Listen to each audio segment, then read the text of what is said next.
stormy seas.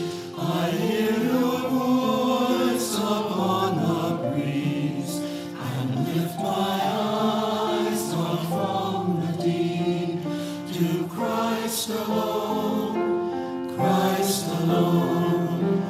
In your presence and your grace is my home, my sacred space.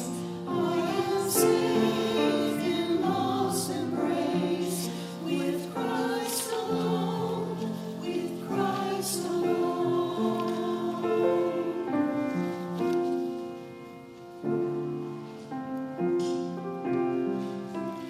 And when sorrow calls my name, and I'm bowed with grief and shame, lift me up to be again with Christ alone, Christ alone. When my joy